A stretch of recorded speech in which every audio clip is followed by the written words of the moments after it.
Magandang araw mga kaparmer. How are you? Ito po yung tataniman namin ng mga idol, mga kaparmer. Tataniman namin ng kamatis sa darating na taniman ng ating mga gulay. So ang kalahati nito ay tinaniman na po namin ng sitaw ngayon. So bali ganito na po yung sit or tayo ng ating sitaw. Parang nagsimula na po ang bulaklak niya. So medyo nairapa po ito mga idol dahil sa sobrang init ng panahon, Kwaresma. Kasi tinanim to noong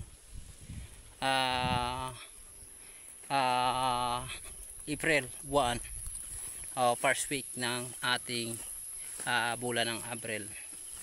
So ito pa yung mga drum namin. So pupunta tayo sa ating tanim na luma nating tanim na labuyo.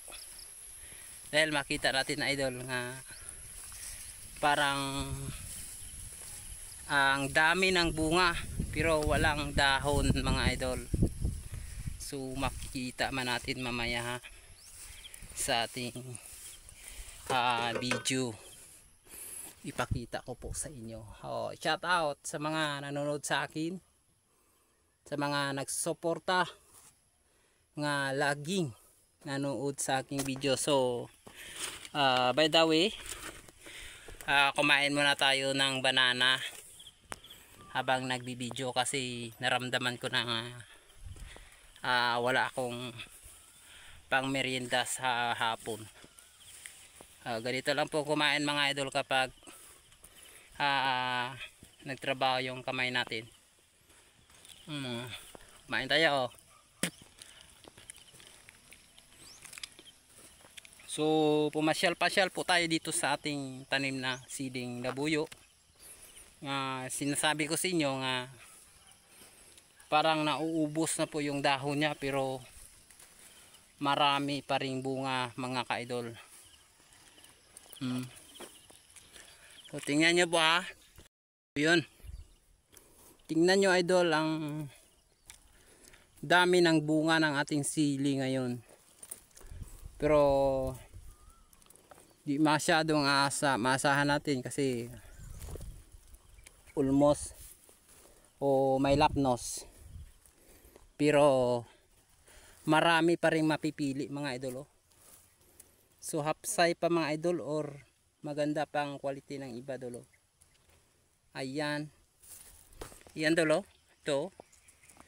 Kita naman nyo dolo. Medyo marami pang magandang makukuha. Pero ang problema dito mga idol, ang sobrang mura ng presyo ngayon ng sili. Kita natin dolo. Di ba? So parang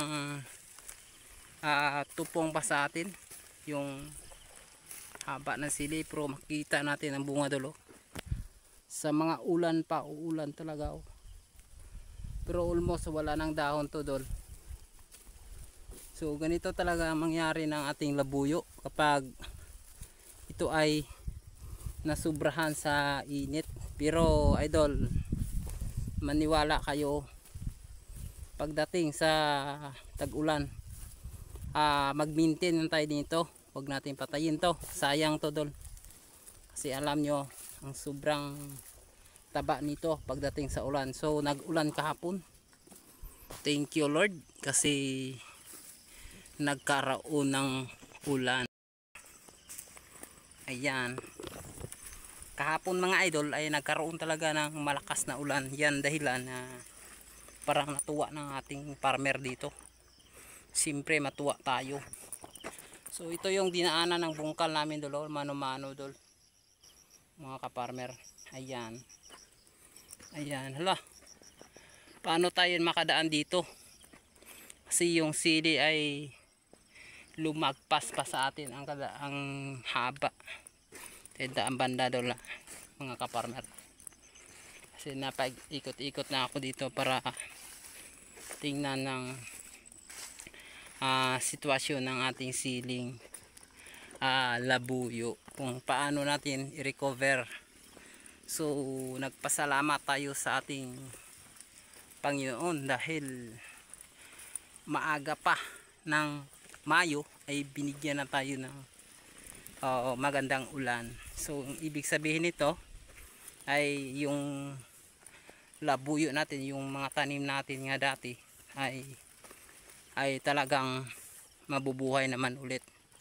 Yun dulo, ang lilinis ng aming sili kasi ay talagang nilinisan namin ni Utol para pagdating ng ulan hindi na kami maglinis kundi mag-maintenance na lang, mag-apply ng fertilizer. So ito ay tingnan natin pag habagat na or gumanda na naman ulit mga idol ang bunga. So kung mayroon kayong mga siling ganito ay huwag nyo sayangin kapag hindi lang mamatay sa araw, ay maaaring maka-produce po kayo ulit tang para sa next harvesting mga idol. So ito ay nagminor talaga ang bunga dahil sa sobrang init ng panahon nga niranas dito mga idol. So sayang tong banana natin dulo, ay baka makain ng hiwagang mga aso dito, o kailangan nating iligpit yan. Yun dol, ayun. So thank you very much for our watching everyone.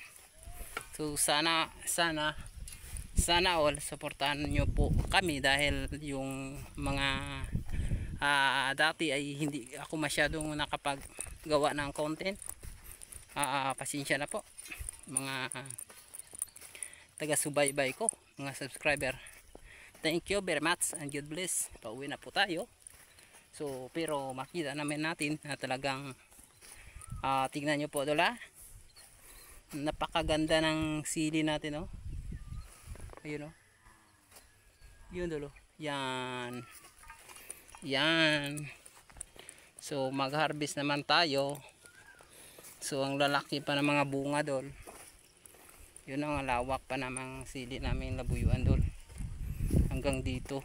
Pero by next week siguro magkaroon ng subol to. O mabubuhay na to ulit. Kaya nagready na kami ng mga fertilizer nga gagamitin dito at saka mga pandilig na bagay gamitin sa ating siling labuyo mga idol.